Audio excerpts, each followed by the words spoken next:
for joining me today, and thank you to Christoph for a very generous and warm introduction. Today I want to share with you a very new project that I'm currently developing while I'm here at the Carson Centre. And it's a project that's grown out of my interest in the development of settler understandings of the Australian environment, their environmental impact, and how these understandings and impacts changed over time since European colonisation in 1788. I'm really enjoying this opportunity at the Carson Centre because it's offering so much time to really muddle through this project, to think about how I should frame it, what kinds of research and analytical methodologies should I be employing along the way.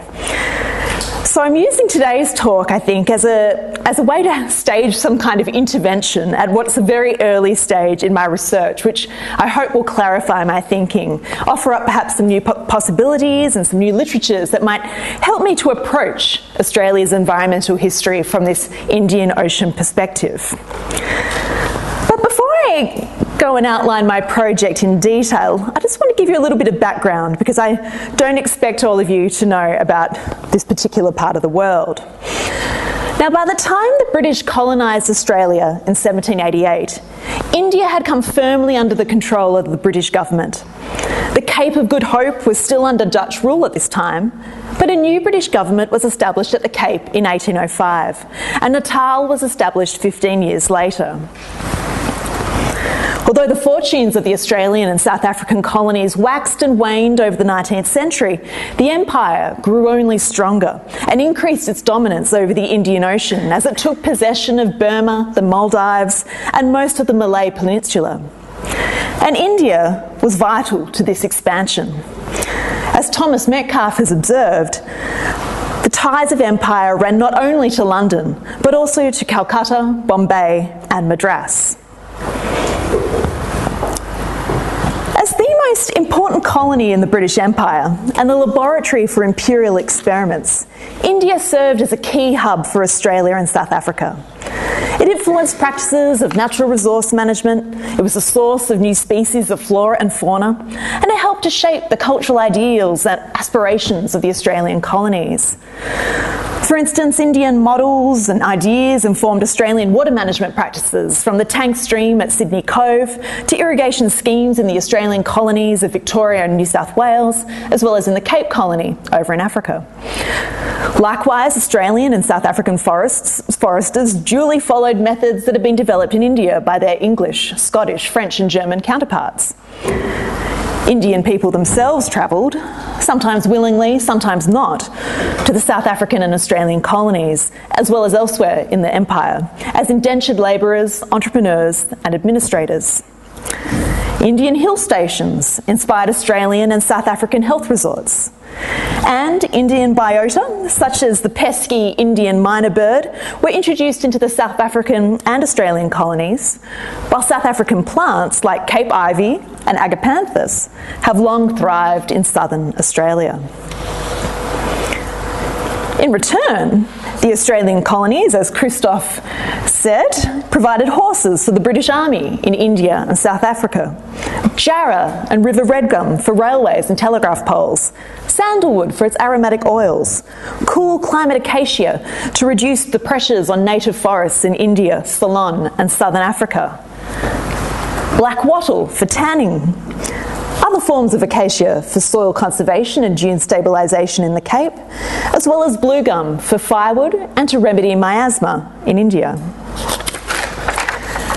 As some of these examples show, these exchanges were at times unique to India and Australia, while others were unique to India and South Africa, bypassing Australia entirely.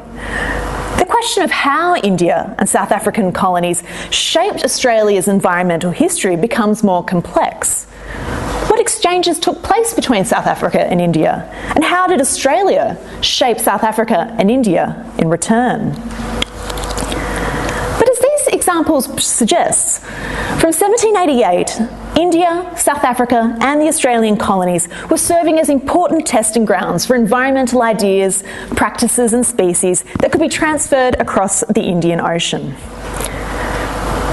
By the creation of the Australian colonies in 1901, however, the importance of India and its environmental management for Australia had actually begun to diminish as colonial administrators were increasingly turning to their North American models for guidance. In South Africa, however, India remained quite important as well as North American models, and these places were serving as important sources of expertise and ideas for the fledgling Union of South Africa. Although India was long the jewel in the crown of the British Empire, its influence on Australian ecologies has received little scholarly attention, and the role of Britain's South African colonies at the Cape and Natal have received even less. Over the past decade, Australian and New Zealand scholars have begun to move away from framing the development of settler environmental knowledge in Australasia in terms of the settlement of the English diaspora in the Neo-Europes of North America.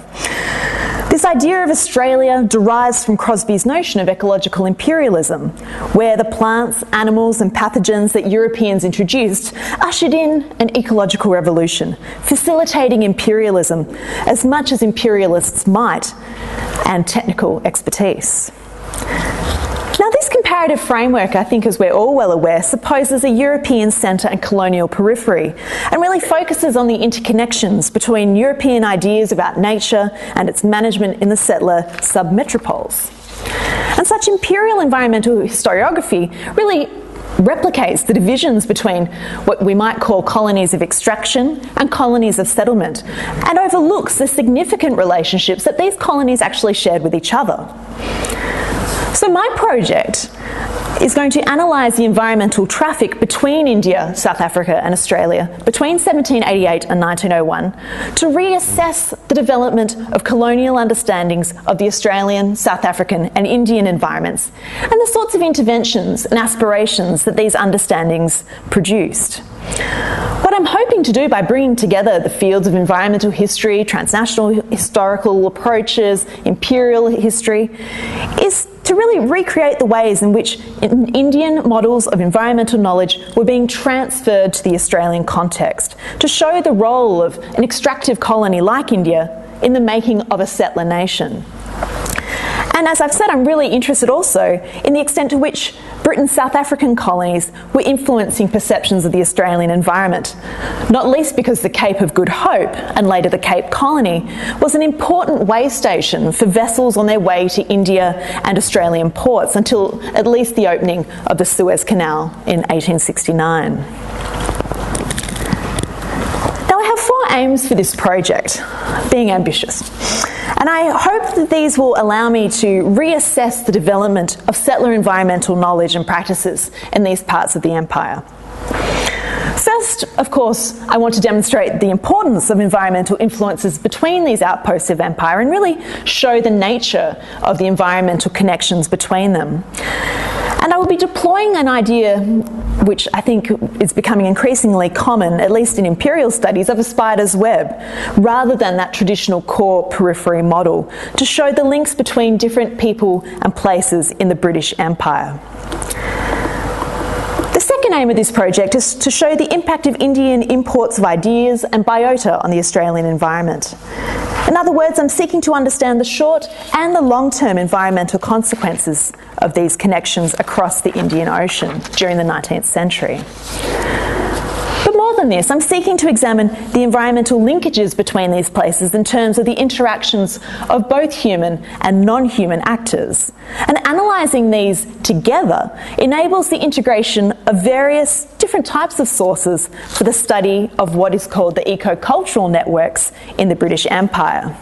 Now, this concept of ecocultural networks, well, some of you might have met Emily O'Gorman during her time at the Carson Centre, and she's been involved in developing this idea. This concept really functions as a lens for examining interconnected, wide-ranging social and environmental processes. And I think the real beauty of this concept is that it offers us an alternative to solely material or cultural approaches to environmental history.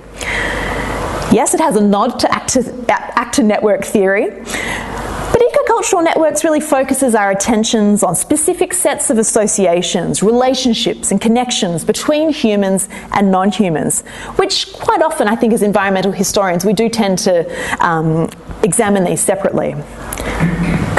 Furthermore, it's a concept that facilitates the contextualisation of these relationships between humans and non-humans, how these relationships are negotiated and contested, and how these relationships have changed over time.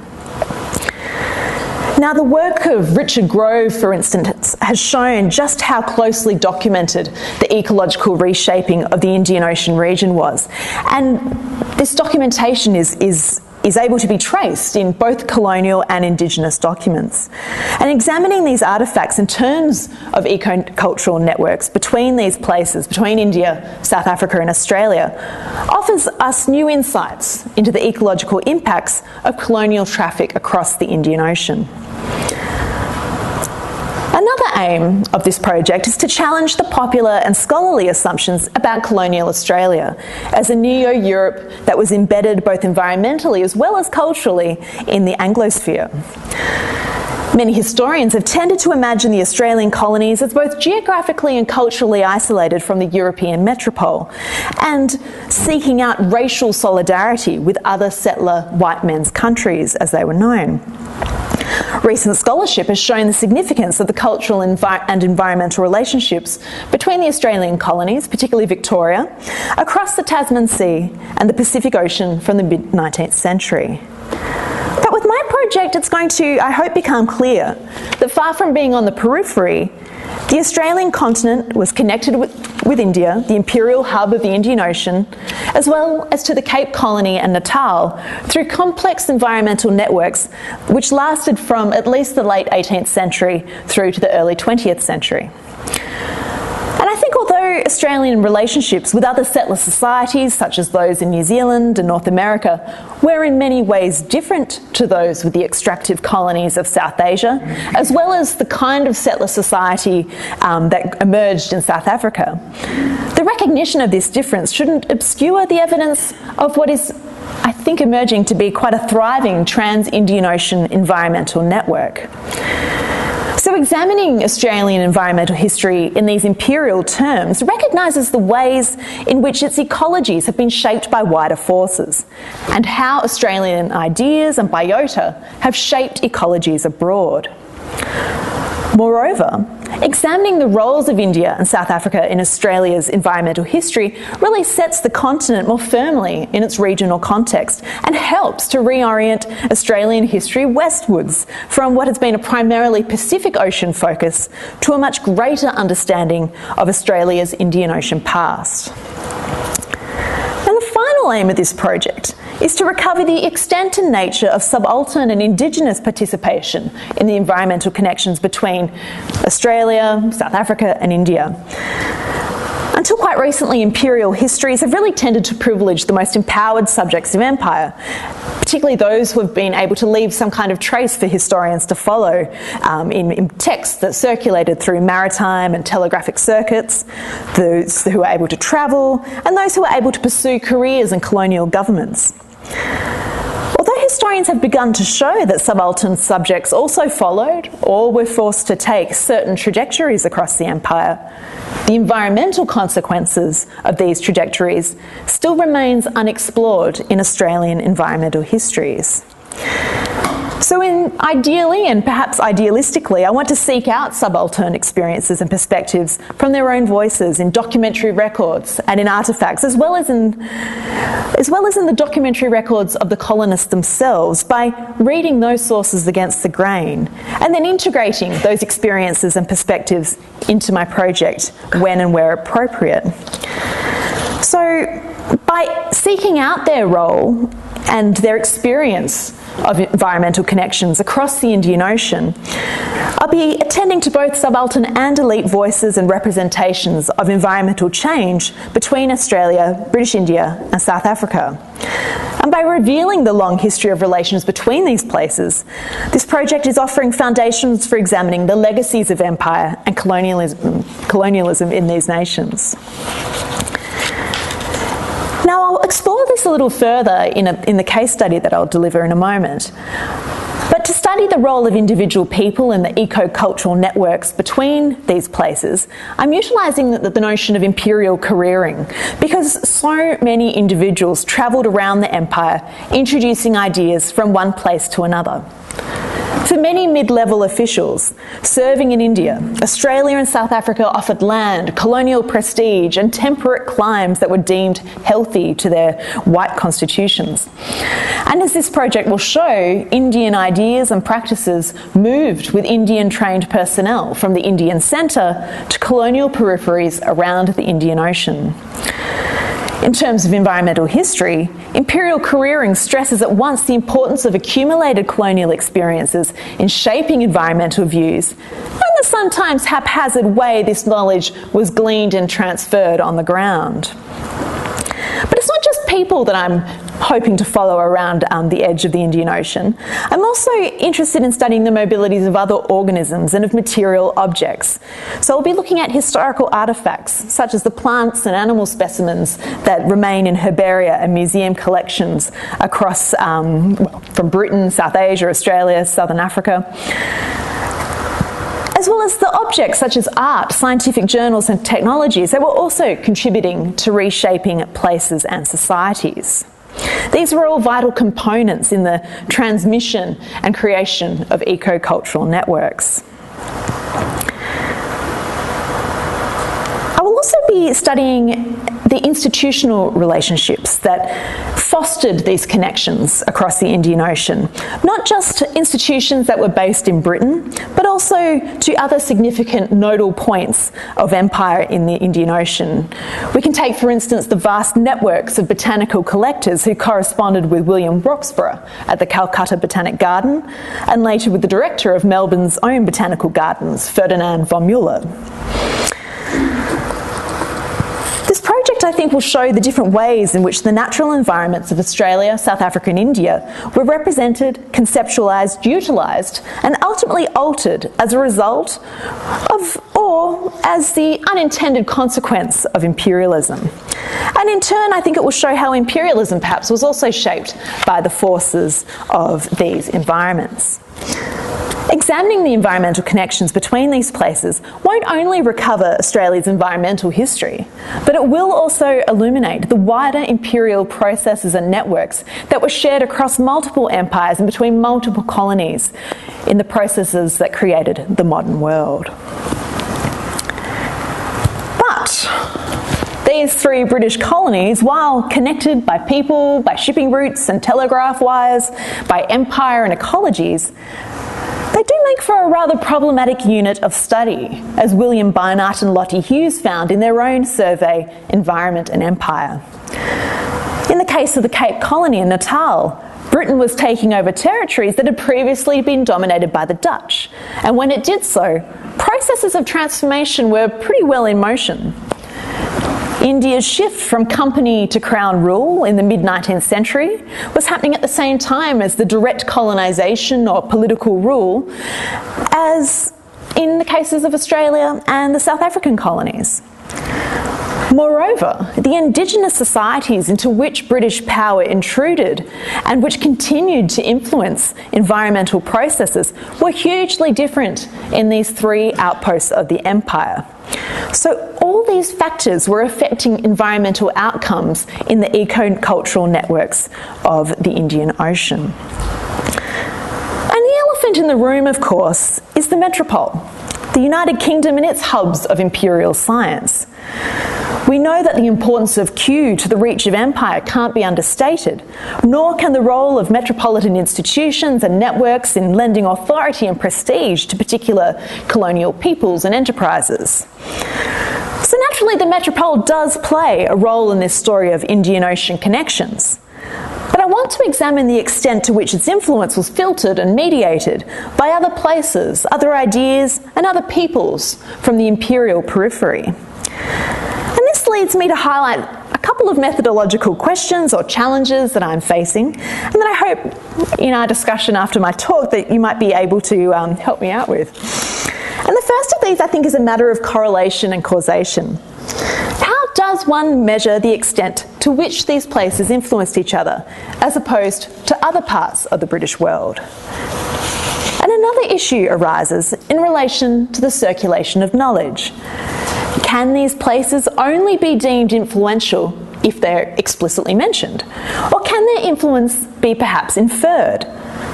What if the people in question have never been to these particular places, but have gleaned their knowledge from other sources, such as journals or papers or so on? And you might have identified myriad other problems that you would like to raise with me, which I look forward to, of course. Now, in the time I have left, I want to explore a brief case study with you that has developed from some of my early work on understandings of water scarcity in settler Australia. And I'd point out from the outset that this case study is by no means a perfect example of environmental connections between India, South Africa and Australia. But I think it's actually useful to start with perhaps an imperfect example, or at least these brief vignettes, because it's showing some of the promises and perhaps more of the pitfalls that I see myself facing as I undertake this project.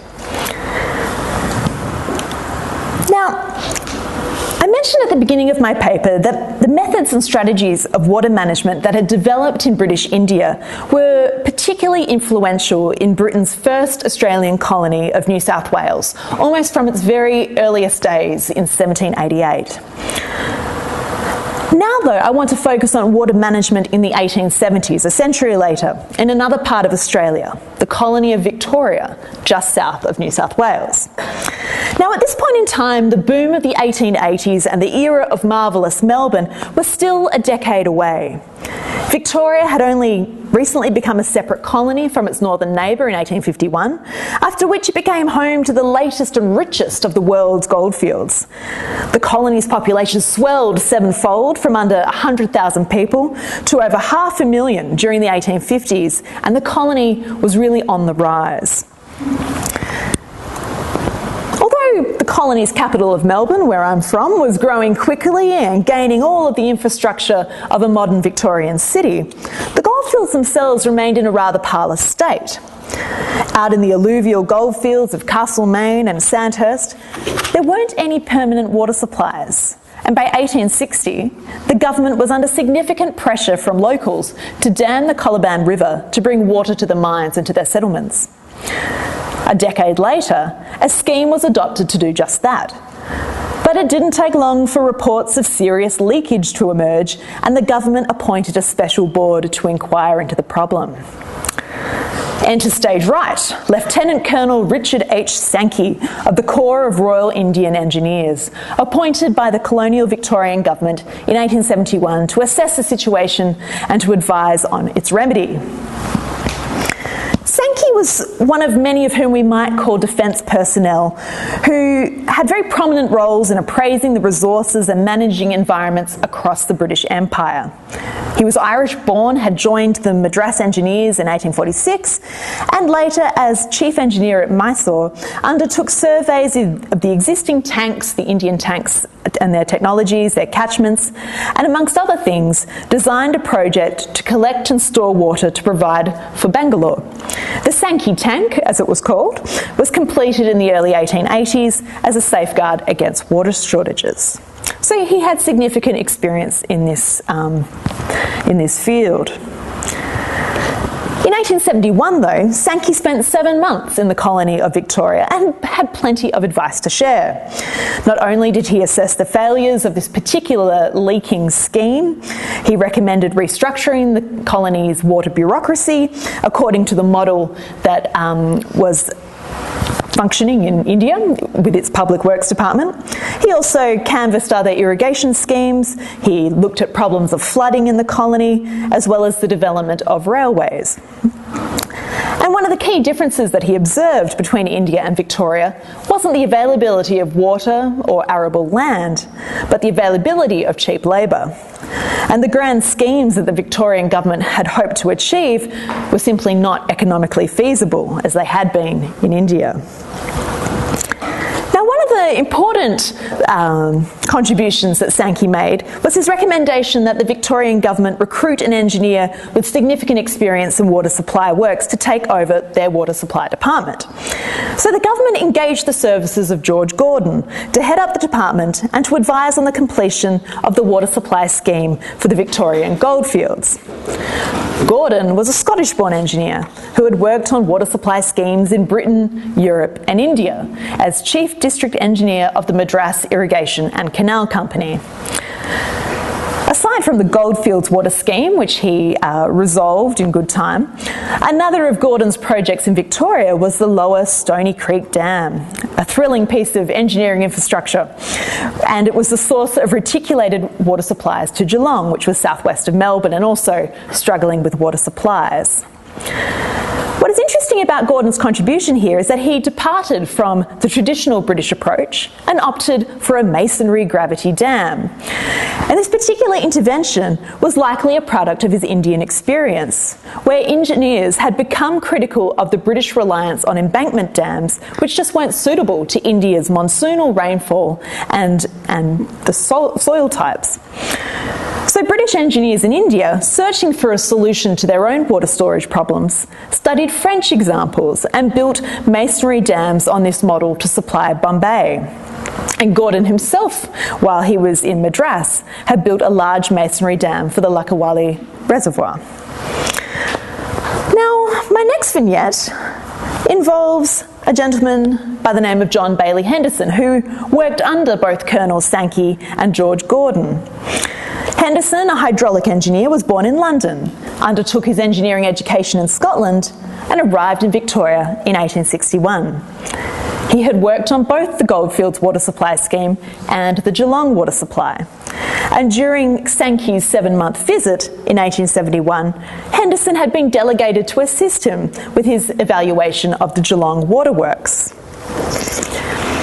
In the late 1870s, Henderson then went north to Queensland, where he became resident engineer of Northern Waterworks and later the colony's own hydraulic engineer. And it was in arid Western Queensland that he encountered the widespread excavation of Indian-style tanks for rainwater harvesting and used this term himself in his own government reports.